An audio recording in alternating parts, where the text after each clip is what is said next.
अरे बहू, तू क्या मुझे बेवकूफ समझती है? क्या हुआ माँ जी? आप इस तरह क्यों बोल रही हैं? और नहीं तो क्या बोलूं, तू काम ही कुछ ऐसा करती है। पिछले एक हफ्ते से कह रही हूँ कि दर्जी के यहाँ से मेरे कपड़े ले आ, लेकिन तू है जो रोज अपनी बातों में घुमा के टाल देती है। अपने लिए सूट सिलवाने में तो बड़ी फुर्ती दिखाती है। अरे माँ जी, आप तो हर वक्त बस मौके की तलाश में रहती है और छोटी छोटी बातों का बतंगर बना देती है। वैसे भी उस दर्जी ने अब तक आपके कपड़े नहीं सिले हैं, तो इसमें मैं क्या करूँ? अच्छा, मैं देख रही हूँ कि आजकल तेरी जवान कुछ ज्यादा ही चपर चपर चल रही है। ये मत भूल कि मैं तेरी सास हूँ और तू मेरी बहू। चल जा, अब जाकर बाथरूम में कपड़े धो ले। आज घर में बहुत काम पड़ा है। तेरे साथ बहस करके तो मेरा सर दुखने लगा है। मैं तो चली अपने कमरे में आराम करने। इतना कहकर रमा अपने कमरे में आराम करने चली जाती है और सीमा बाथरूम में कपड़े धोने। ऐसे ही समय बीतता है। कुछ दिन बाद सीमा अपनी सास के लिए खाना लेकर उसके कमरे में जाती है। ये लीजिए माँ जी, खाना खा लीजिए। रमा जैसे ही खाना खाती है, खाने का स्वाद उसे बिल्कुल पसंद नहीं आता और वे गुस्से में अपनी बहू से कहती है, अरे बहू, तूने क्या मुझे गाय भैंस समझ रखा है जो ये घास फूस लेकर मेरे सामने रख दिया? अरे जरा सब्जी तो देख, बिना तेल मसाले वाले एकदम फीकी है। और ये सब क्या है? एक तो पहले 5 दिनों से दवाइयाँ खा खा के पहले से ही मेरा मुंह का स्वाद बिगड़ा हुआ है। ऊपर से तू ये सब मेरे लिए बना कर लाई है। अरे माँ जी, आप भूल गई क्या? डॉक्टर ने आपको तीखा और मसालेदार खाने से मना किया है। अरे डॉक्टरों का क्या है, वो तो कुछ भी कह देते हैं, लेकिन तू क्यों डॉक्टरनी बन रही है? चल अब जा और मेरे लिए कुछ चटपटा सा बना कर ले आ। ठीक है माँ जी, मैं अभी लेकर आती हूँ। उसके बाद सीमा किचन में चली जाती है और अपनी सास के लिए कुछ चटपटा बना के लाती है। कुछ दिनों के बाद जब सीमा घर का काम कर रही थी, तभी दरवाजे की घंटी बजती है। वो दरवाजा खोलती है और दरवाजा खोलते ही सामने अपनी दादी सास को देखकर बहुत खुश हो जाती है। उनके पैर छूते हुए उनसे कहती है, अरे दादी जी, आप अचानक से कैसे आ गई? आइए, अंदर आइए। जीती रहे बहू।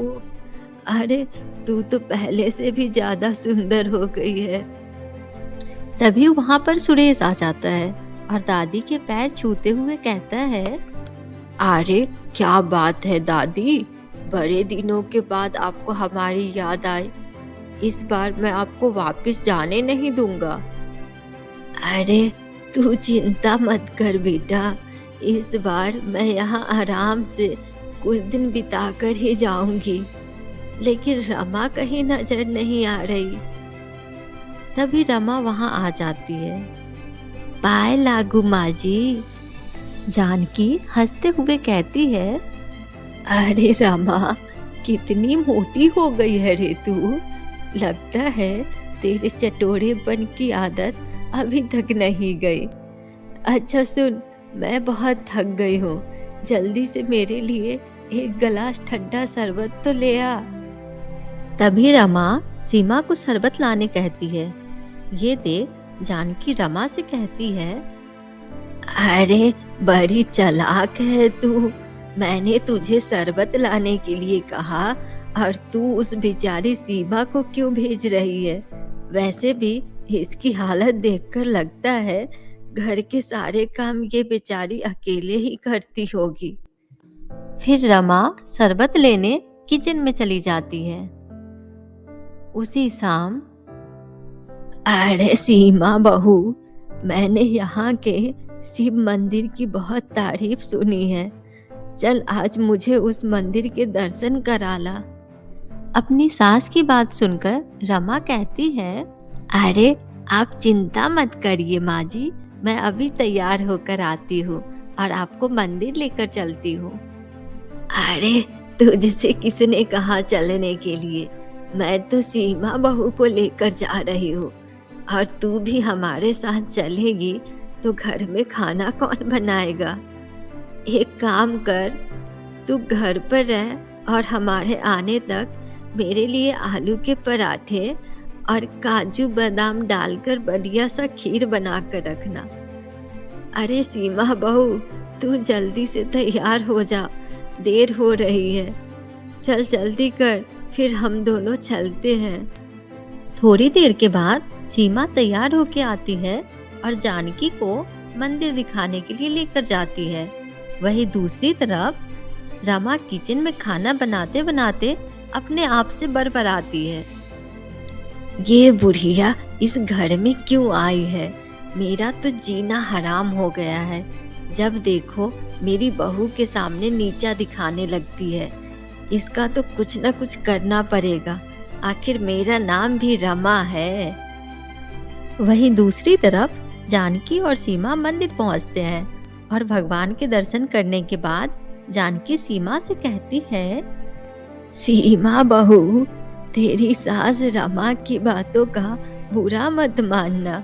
वो सिर्फ जबान से ऐसी है, लेकिन दिल की बहुत साफ है। हमेशा अपनी सास को माँ समझकर उसकी सेवा करना एक बहू का यही कर्तव्य होता है। जी दादी जी, वैसे भी मुझे उनकी बातों का बुरा नहीं लगता है। थोड़ी देर बाद मंदिर से प्रसाद लेकर दोनों घर की तरफ निकल पड़ती है। इस तरह जानकी को उस घर में रहते हुए कुछ दिन बीत जाते हैं। फिर एक दिन रमा अपनी एक सहेली की मदद से अपने घर में एक नकली खत मंगवा देती है, जिसमें लिखा होता है, रमा के ससुर जी की तबीयत अचानक खराब हो गई है। खत पढ़ते ही रमा की सास अपने सामान बांधकर वहां से जाने की तैयारी करने लगती है। फिर सीमा उसे छोड़ने के लिए स्टेशन जाती है। अपनी सास के जाते ही रमा बहुत खुश हो जाती है। अच्छा हुआ बुढ़िया चली गई। चलो आज से मुसीबत टली। अब इस घर में फिर से मेरा राज चलेगा। जब सीमा दादी सास को छोड़कर वापस आती है तो रमा उससे कहती है, क्यों सीमा बहू, उस बुढ़िया को ट्रेन में बिठा आई? मैं जानती थी वो इतनी आसानी से नहीं जाने वाली, इसलिए तो मैंने नकली खत मंगवाकर उसे भिजवा दिया। आखिर मेरा नाम भी रमा है। तभी सीमा कहती है, ये आपने बिल्कुल अच्छा नहीं किया माँ जी। आपको पता भी नहीं है कि दादी जी आपसे कितना प्यार करती है। दादी जी तो आपकी कितना तारीफ कर रही थी, मुझसे कह रही थी कि सास माँ के समान होती है। अपनी सास की खूब सेवा करना, और इतना ही नहीं, उन्होंने आपके लिए ये कंगन दिए हैं जो वो आपको देने के लिए गांव से लेकर आई थी। अपनी बहू की बातें सुनकर और अपनी सास के मन में उसके लिए इतना प्रेम देखकर रमा की आंखें भर आती है। फिर वो अपनी बहू को गले लगाकर कहती है, मुझे माफ कर दे बहू, मैंने अपनी सास और बहू दोनों को गलत समझा।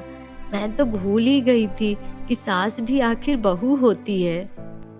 हेलो दोस्तों, तो कैसी लगी आप सभी को हमारा ये वीडियो? अगर पसंद आई हो तो एक लाइक कर देना और कमेंट करके ज़रूर बताना। और हाँ, चैनल को सब्सक्राइब करना मत भूलना। Thank you, bye bye.